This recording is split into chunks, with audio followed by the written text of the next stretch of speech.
नमस्कार, मैं हूं हेमेंद्र शर्मा और आप देख रहे हैं एमपी राउंड अप।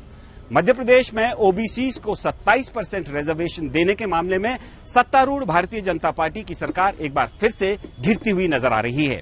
वैसे कांग्रेस और भारतीय जनता पार्टी में लगातार कंपटीशन चल रहा है कि ओबीसीज का असली हिमायती कौन है। कांग्रेस का दावा है कि ओबीसीज को 27% रिजर्वेशन देने की पहल कमलनाथ सरकार ने की थी।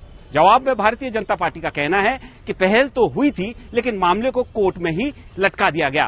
प्रदेश के तत्कालीन एडवोकेट जनरल मामले की पैरवी करने के लिए कोर्ट में पेश तक नहीं हुए।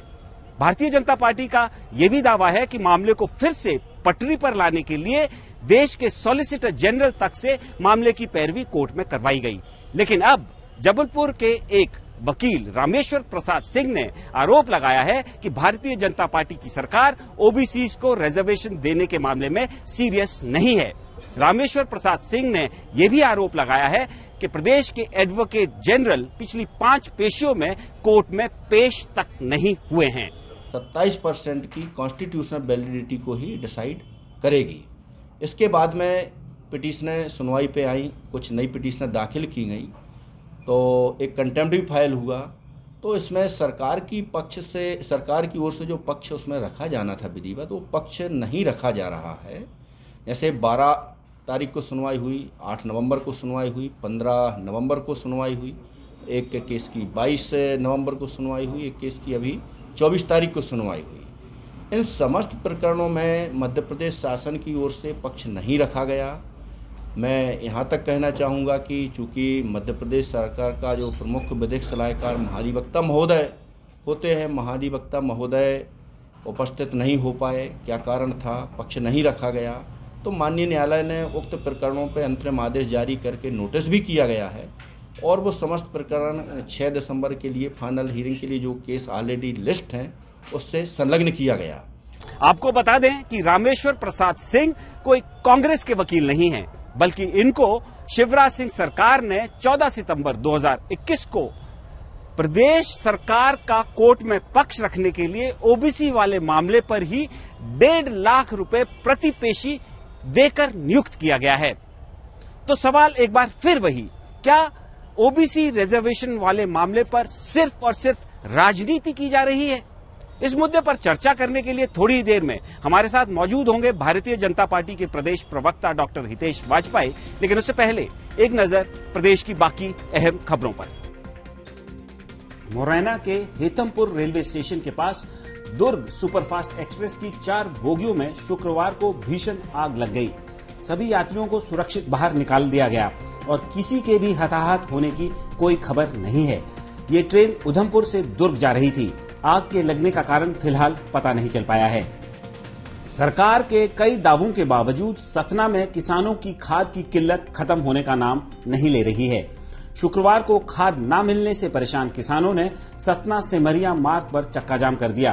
कई घंटों तक लगे जाम को पुलिस के आश्वासन के बाद खत्म किया गया। सरकार ने दावा किया है कि खाद की कमी की समस्या को जल्द ही खत्म कर दिया जाएगा। बैतूल में एक युवक की करंट लगने से मौत के बाद शुक्रवार को गुस्साए ग्रामीणों ने शव को बैतूल इंदौर नेशनल हाईवे पर रखकर ट्रैफिक जाम कर दिया।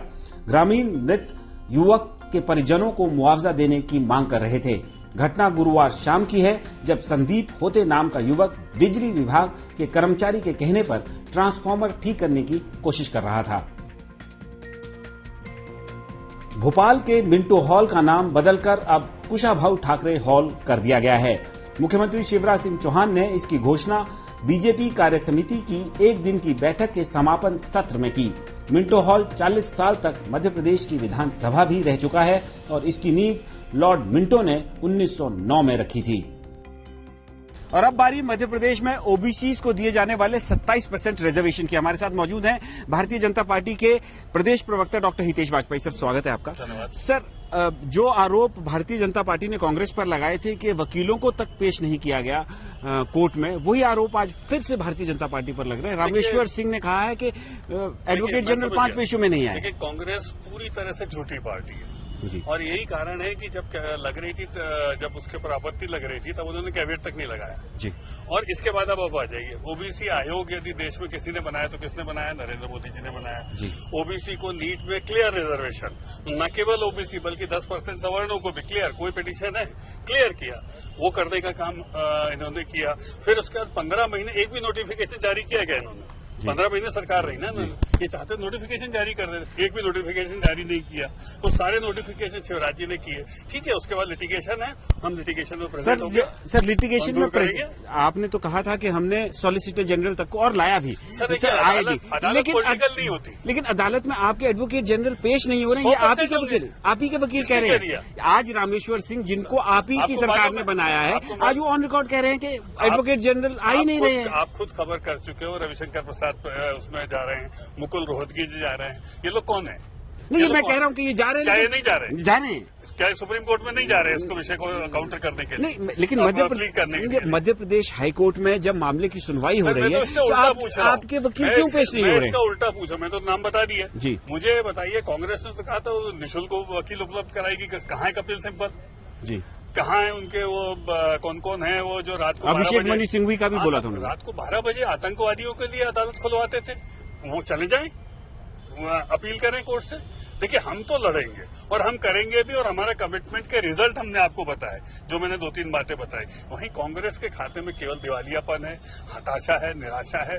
दे are losing OBC, they are losing SC ST। उनको सोचिए हबीब पसंद है, रानी कमलापति पसंद नहीं है। तो बात साफ है, भारतीय जनता पार्टी और कांग्रेस के बीच कंपटीशन लगातार जारी है। ओबीसी का असली हिमायती कौन है? लेकिन ये भी एक फैक्ट है कि जो भारतीय जनता पार्टी ने वकील अपॉइंट किया था, उसी ने आज ये आरोप लगाए हैं कि भारतीय जनता पार्टी के शासन में एडवोकेट जनरल पिछली 5 पेशियों से ओबीसी रिजर्वेशन मामले में कोर्ट में पेश नहीं हो रहे हैं। MP राउंड अप में आज सिर्फ इतना ही। कल फिर मुलाकात होगी, तब तक के लिए थैंक यू, गुड बाय।